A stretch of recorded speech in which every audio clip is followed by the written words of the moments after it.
কুষ্টিয়া থেকে ফিরতেছিলাম। আমার ইন্টারনেটের ব্যবসা, মূলত কুষ্টিয়া একটা অফিস আছে। কুষ্টিয়ার দৌলতপুর উপজেলার কামালপুর গ্রামের ওয়াইফাই ব্যবসায়ী তারিকুজ্জামানকে পূর্বশত্রুতার জের ধরে জোরপূর্বক মোটরসাইকেল আটকে মারধরের অভিযোগ উঠেছে। গত ৬ নভেম্বর রাত 11:30টার দিকে মিরপুর উপজেলাধীন সিংপুর মোড়ে এ ঘটনা ঘটে। এ ঘটনায় মিরপুর থানায় একটি অভিযোগ দায়ের করেছে ভুক্তভোগী তারিকুর। অভিযোগে তিনি উল্লেখ করেন, গত ৬ নভেম্বর বৃহস্পতিবার কুষ্টিয়া থেকে ব্যবসায়িক কাজ শেষে কামালপুরের নিজ বাড়ি যাওয়ার পথে রাত 11:30টার সময় পূর্বশত্রুতার জের ধরে মিরপুর উপজেলাধীন সিংপুর মোড়ে তার মোটরসাইকেল গতিরোধ করে মিরপুরের বাবু মল্লিক, লতিফ মল্লিক, সুমন মল্লিক সহ ৮ থেকে ১০ জন। এ সময় তাকে গালিগালাজ করে মোটরসাইকেল থেকে জোরপূর্বক নামিয়ে নিয়ে চড়-থাপ্পড় দেন তারা।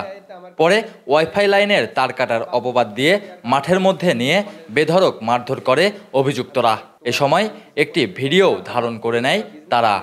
ওয়াইফাই ব্যবসায়ী তারিকুজ্জামানের দাবি, তাকে হত্যার হুমকি দিয়ে ওয়াইফাই লাইনের তার কাটার মিথ্যা কথা স্বীকার করিয়ে ভিডিও বানিয়ে নেয় তারা।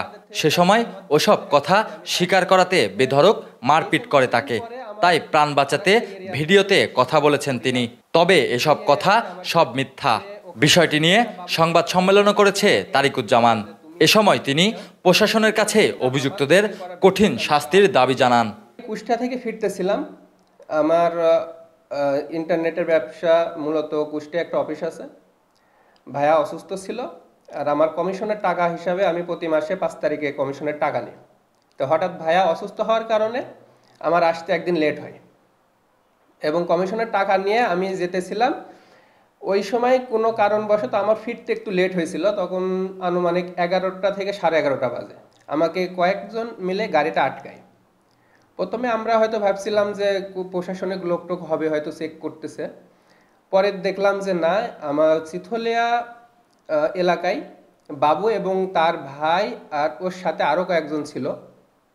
তারা আমার গাড়ি আটকায় এবং আমাকে মেরে ফেলার মতো হুমকি দেয়। আর আমার পাশে যে ছেলেটা ছিল, সে মেরে ফেলার কথা বলার কারণে ও দৌড় দিয়ে পালায়ে যায়। পরবর্তীতে আমাকে ওখান থেকে নিয়ে আসে তাদের সিংপুর গ্রামের ভিতরে। ওখানে নিয়ে এসে আমাকে প্রায় 11:30 থেকে আনুমানিক 2টা পর্যন্ত আমাকে খুব মারধর করে, এবং তাদের মতো করে ভিডিও স্বীকারোক্তি দিতে বলে। তাদের মতামতের ভিত্তিতে আমি নিজের জীবন বাঁচানোর জন্য ভিডিও রেকর্ড করি। আমাকে যেভাবে স্বীকারোক্তি দিতে বলে আমি সেভাবে দিতে চাই, কিন্তু আসলে ভয়ের ক্ষেত্রে হয় না। পরবর্তীতে ওরা আবার আমাকে মারধর করে এবং পরবর্তীতে তাদের মন মতো একটা ভিডিও রেকর্ড করে নেয়। এর পরবর্তীতে আমার সাথে যে ছেলেটা ছিল, ও প্রায় 5 কিলোমিটার হেঁটে যায় আমার বাসায় সংবাদ দেওয়ার পরে। আমার বাসা থেকে যখন খোঁজ খবর হয়, এক পর্যায়ে আমার বাসার লোক আসে এবং এটা জানাজানি হওয়ার পরে ওরা আমাকে রেখে পালিয়ে যায়। আমি মূলত আমার উপরে হামলা হয় এবং মিথ্যা অভিযোগ দিয়ে আমার মানহানি যেটা করেছে, এর সুষ্ঠু বিচার এবং প্রশাসনিক সহায়তা চাই।